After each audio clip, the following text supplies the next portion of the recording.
So nobody knew who I was. You're a number. You know what I mean? And that's the thing. It's really wild. There were very famous people that were in the NFL that no one knew what they looked like because they were always wearing a helmet and the whole thing. It's different with basketball or soccer or whatever. But the NFL at the time didn't really want you to be a very recognized person. So when I came out to Hollywood, I actually tried my hand at animation. Really? And my portfolio was in at Disney, at DreamWorks, at Hanna-Barbera. Wow. And I was getting pretty far. It was really good. Like my portfolio was building, and what you had to do was keep submitting your portfolio. And I had gotten really, really good because what was happening is as I got cut from every NFL team, I would humble myself and go back in the locker room and ask the players if they wanted their portraits painted. Because I knew that was a way to sustain myself. You know, I said, instead of working at A&P, you know, some grocery store, I would much rather get like $5,000 for a painting that would take me maybe 2 months to do, and it would allow me to feed my family.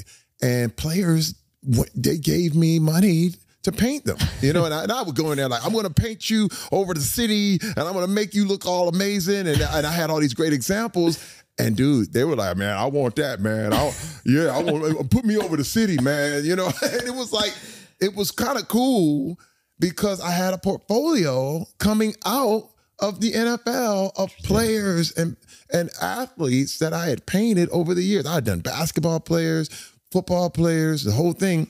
And so that helped me to get my animation portfolio together. But this was the thing. Toy Story came out. And the computer-generated animation killed hand-drawn animation.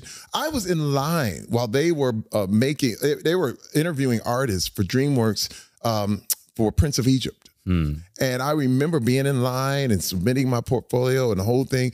And it was like overnight, it was over. Like a lot of those artists, hand-drawn guys, couldn't do computers, and I couldn't either. I didn't even know how to do it. All I knew was a pencil, a pad, you know, some colored pencils. I knew how to be an in-betweener and all that stuff, but the other stuff was done, and I was like back to security. I was sweeping floors at factories. I was filing all the papers that fell over in the Northridge earthquake at the Veterans Administration. I did that for like 8 months. Anything to just laugh. I mean, I didn't make a lot of money in the NFL because I was so transient. So it was like here today, gone tomorrow. And it was really, really wild. And a friend of mine invited me to an audition. You got to understand, I never wanted to act, ever. I thought I was a creator. I was going to be this guy. And the audition was for a show called Battle Dome. And it was like American Gladiators on steroids. Okay. And the first thing I ever auditioned for, and I got it. And now my life changed. It was in front of the camera. And I remember my wife coming to a show and she was like, you really got a knack for this. I was like, because, you know, as an artist, all I did was like, I envisioned what I wanted to film. So I said, I have to be the person that I would love to put in my movie or in my show. Right. And that was my acting technique, you know, and it worked. It worked. And let me tell you, that was 25 years ago, over 25 years ago. And I can't believe the career that's happened. Yeah, it's kind of wild because you kind of follow, I almost like looking at, I feel like I was holding on to a log and you just let the river take you where it goes. You know what I mean? And don't resist anything.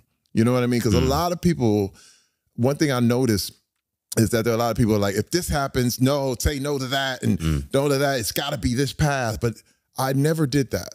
It was like, just go, just follow.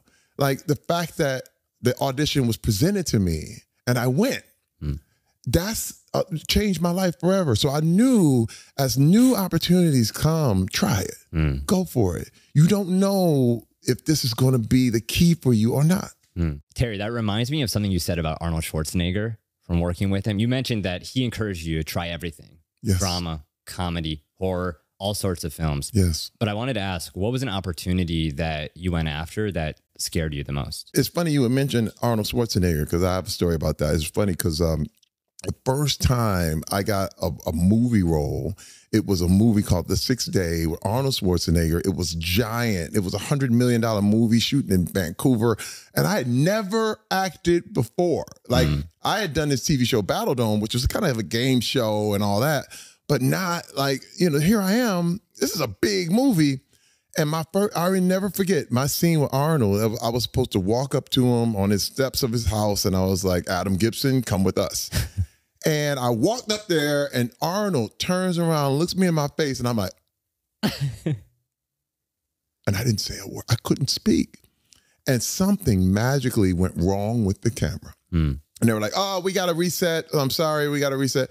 And I remember pulling myself to the side, and I was like, Terry, do you want to go back to doing security? You want to go back to sweeping floors? Hey, man, I know you're scared, but do it anyway. Do it, do it, do it. You have no other recourse here. Your family, your future, your kids, everything is hinging on this moment right now. And when they started, and then they started up again, and I was like, Adam Gibson, come with us. And he was like, I like this guy. He's really good. He comes with the heat, you know? And I was like, after that, I knew to go in. Like, because you're going to be afraid. You're going to be scared. You're going to be, but I learned also there's a big difference between fear and excitement. Fear and excitement feel exactly the same. And you have to know the difference. Once if you're fearful, you tank, you stop. But if you feel those bubbles and you decide that you're going to be excited, you get better. It becomes your performance rises. So I took all those bubbles and started to understand I'm excited. I'm not fearful. I'm excited. And all of a sudden that changed everything for me. And I mean, it became where I didn't want to run from the camera. Even though I may feel fearful or I know, no, it's excitement. You're excited. Don't be scared. And all of a sudden, everyone gets on board with you. It's amazing. I heard this story. Everyone knows that famous scene in White Chicks Yes. where, it's epic. I feel like I've played that video so many times. How did you know? I love this song.